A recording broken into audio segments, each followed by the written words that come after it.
Kamusta? Mabuti? For today's video. For today's video ay itong pangalawang beses ng physical therapy ni Nilush. Ay, naku si Nilush. Ay, naku si Nilush. Mayos lang kayo. Ay, naku si Nilush. Ay, naku si Nilush. Mayos lang kayo. Fisioterapya. Bago dumating ang kanyang therapist ay pinaliguan at inasikaso ko muna si Nili. 2 o 3 beses sa isang linggo pumupunta dito sa bahay ang kanyang therapist. Ay, naku si Nilush. Ay, naku si Nilush. Ay, naku si Nilush.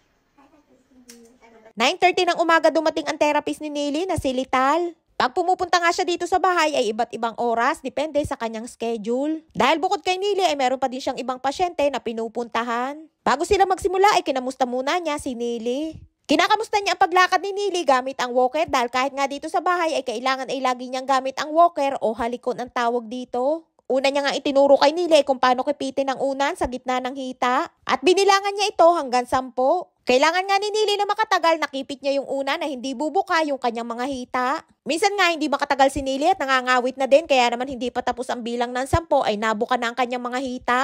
5 beses nga dapat na magawa ni Nili at kung hindi pa kaya ay kahit pa unti-unti muna. Kita nyo naman at concentrate si Nili ang kaso'y nangangawit na at nabuka na nga ang hita. At nahihirapan nga nakipitin ng matagal ang unan. Natutuwa nga si Nili kapag natatapos niya yung pinagagawa sa kanya at syempre pinupuri din namin siya.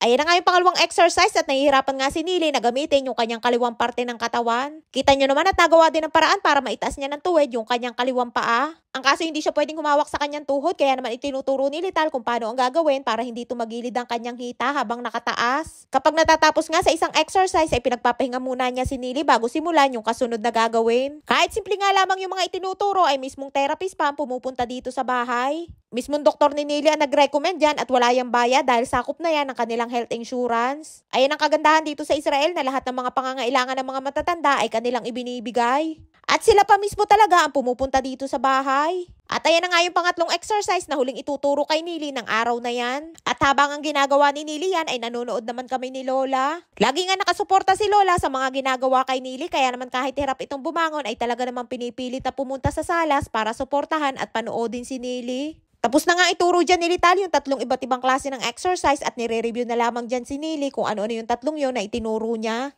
Pinalakad niya nga din si Nili gamit ang walker o halikon ang tawag dito para makita niya kung paano maglakad si Nili gamit ito. Komportable naman si Nili na gumamit ng walker sa loob ng bahay at mas mabilis siyang lumakad kapag gamit ito. Ang kaso kapag lumalakad si Nili ay laging nakatungot sa kanyang paa nakatingin kapag lumalakad. Kapag inilalabas ko nga si Nili ay lagi ko ding itinuturo sa kanya na tumingin sa kanyang dinadaanan at diretso lamang ang tingin at hindi laging nakatungo. Ay net paalis na si Lital at kapag may bagong ang bisita dito ay lagi napapagkamalan yung aking kwarto na pintuan papunta sa labas. Pagkaalis nga ni Lital, abay si Lola gusto ding magpakitang gilas at gagawin niya din daw yung exercise na ginawa kay Nili. Ikan, time, shalos. Otpam! Si Eser pa mimo, o dekat. Ekad, time.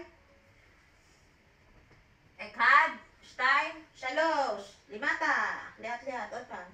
Ay net unang sabak pa nga lamang ni Lola at hanggang 3 bilang pa lamang ay aayaw na, tama na daw. Todo demo pa nga dyan ako kay Lola kung paano hahawakan at kikipitin sa hita yung unan. At sabi ko nga kay Lola ay subukan niya ding gawin. Pag ipit pa nga lamang sa unan ay hirap na si Lola at nang bilangan ko nga ay saglit lamang ay ayaw na at hirap na daw siya. Si Lola ay meron din dating physical therapist na pumupunta dito sa bahay bago mag-pandemic.